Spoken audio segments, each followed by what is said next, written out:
السلام عليكم ورحمة الله وبركاته. My name is Sumaya. And my name is Abdul Salam. Today we will bring to you a new story from the series Stories from the Quran.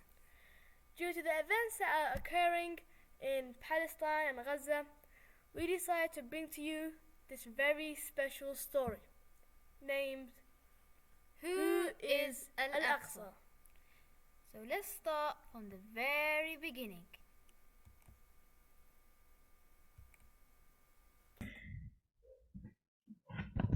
Al-Aqsa in the Quran. أعوذ بالله من الشيطان الرجيم. سبحان الذي أسرى بعبده ليلا من المسجد الحرام إلى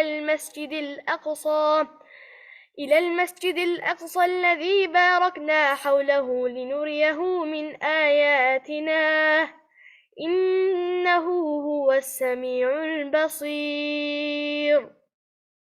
Glory be to the one who took his servant Muhammad by night from the scared mosque to the furthest mosque whose surroundings we have blessed, so that we may show him some of our signs. Indeed, he alone is the all-hearing, all-seeing. So, in the Quran, Allah subhanahu wa ta'ala told us that the land around Masjid al-Aqsa, Baytul Maqdis, is actually very blessed. So, today we're going to talk about the history of this land. Let's start by talking about Al-Aqsa. His name is Al-Aqsa. His age is around 4,000 years old, and he lives in Jerusalem city, Palestine. This is what Al-Aqsa looks like. Oh no, that's not him. That's his next door neighbor, Qubbat al-Sakhra. This is what Al-Aqsa look like.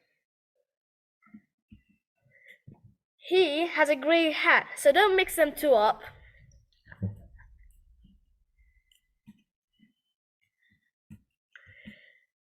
Al-Aqsa Mosque is the third holiest mosque in Islam. So first you have Masjid al-Haram in Mecca, and then you have Masjid al-Nabawi in Medina, and then you have Masjid al-Aqsa in Jerusalem. In Masjid al-Aqsa, one prayer that you pray inside Masjid al-Aqsa is worth 500 prayers.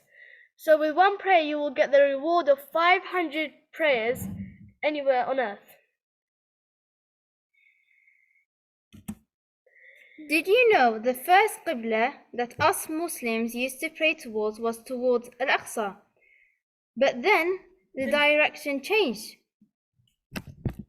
It was then changed to the Kaaba, which is the direction we use today. So Al-Aqsa and his friend Qubbat al-Sakhra live in a city called Jerusalem, in what we call today as Palestine.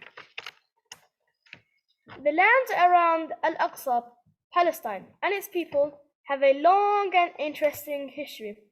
Would you like to hear the whole story? Okay then, we'll have to travel back in time. Hold on tight, because we are traveling back to 4,000 years ago. Oh, we have arrived! This is the time when Masjid al-Aqsa was built. However, Al-Aqsa is not very sure who built him.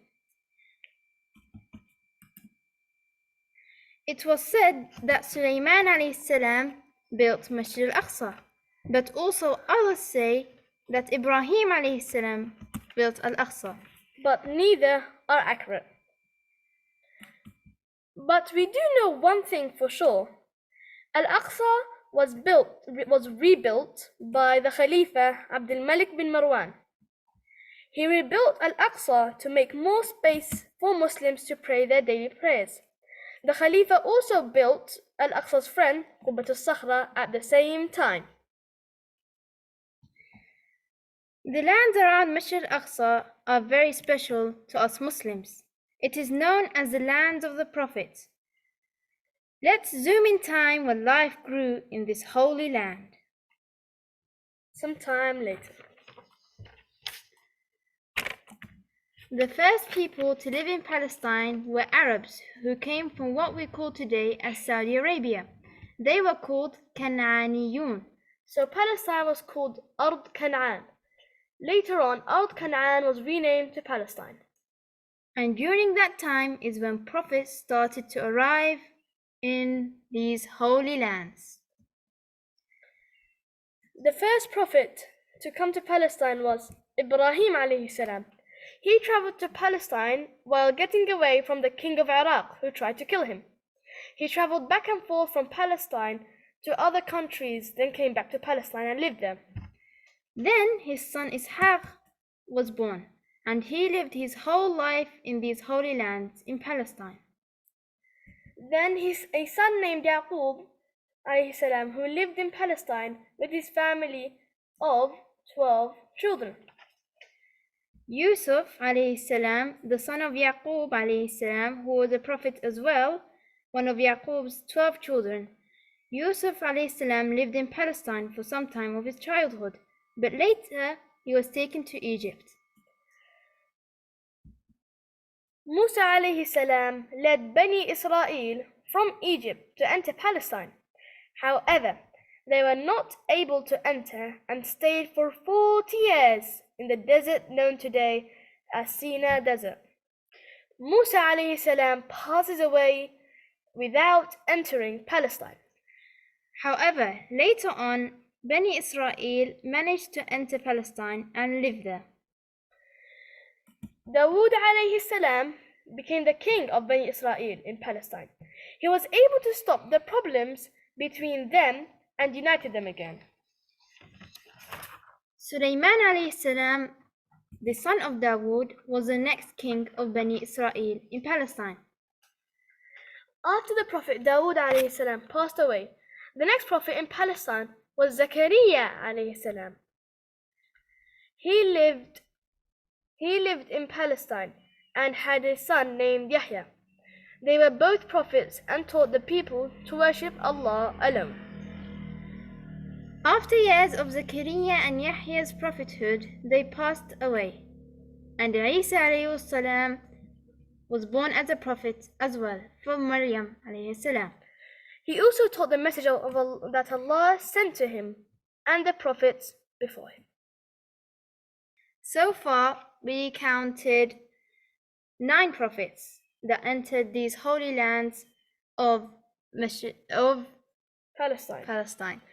We did mention Musa alayhi salam trying to enter Palestine, but he didn't necessarily enter it, so that doesn't count. There are many more prophets that lived around Masjid Al-Aqsa, but we don't know them all for sure. Okay, it's time to time travel back to Bani Israel when they were living in Palestine. Okay, here we are in Palestine again, but things aren't so right. Problems started again between Bani Israel, and the king of Egypt took the chance and took over Palestine, which made it part of the kingdom of Egypt. Years later, Christians took over Palestine from the Egyptians, and Palestine was now under the Christians. Now we told you some of the history of the Holy Lands and prophets around it. However, there is one prophet that also visited Al-Aqsa, but we did not mention yet. That prophet is Muhammad sallallahu alayhi wasallam, the last prophet and messenger. So let's go and visit that time. A few centuries later, 10 years after Muhammad sallallahu alayhi wasallam became a prophet, the event of Isra and Mi'raj took place. Allah sent Angel Jibreel to Muhammad sallallahu alayhi wasallam with a creature named Buraq. The Buraq took Muhammad sallallahu alayhi wasallam to Jerusalem in a split second. Muhammad sallallahu alayhi wasallam prayed in Masjid Al-Aqsa and all the prophets prayed behind him. Muhammad sallallahu alayhi wasallam was then taken up through the seven skies, and that's when our daily prayers were obligated on us. So that's the story of Muhammad sallallahu alayhi wasallam when he visited Masjid Al-Aqsa. But did Palestine stay ruled under the Christians? Wrong. 2 decades later. When Umar radiallahu anhu became the second Khalifa, he went with his army of Muslims and took over Palestine from the Christians and let people live peacefully in Palestine. So Palestine was now back in the hands of Muslims once again. Days, weeks, months, years, and decades passed by, and exactly the year 1099, in a result of the Crusade War, Crusaders took over Palestine from the Muslims.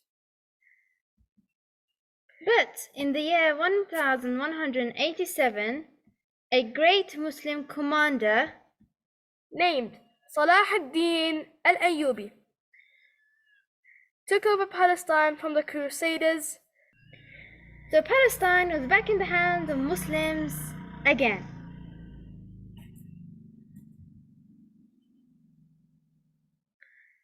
For years, Palestine was always ruled under us Muslims, until the year 1920, when Palestine was taken away from us by force.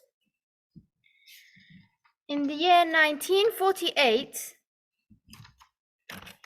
they handed Palestine over to the Jews, who later on established a state known as Israel. This state caused war between Palestine and Israel, and that war continues till this day. This is what this state caused. Although Masjid Al-Aqsa feels very sad because some Muslims left him and the people around him in the surrounding Holy Lands suffer in oppression, they left him although he is a special part in Islam. Nevertheless, Al-Aqsa still has hope.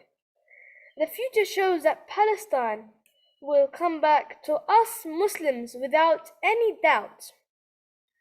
Why do you think Al-Aqsa is very sure?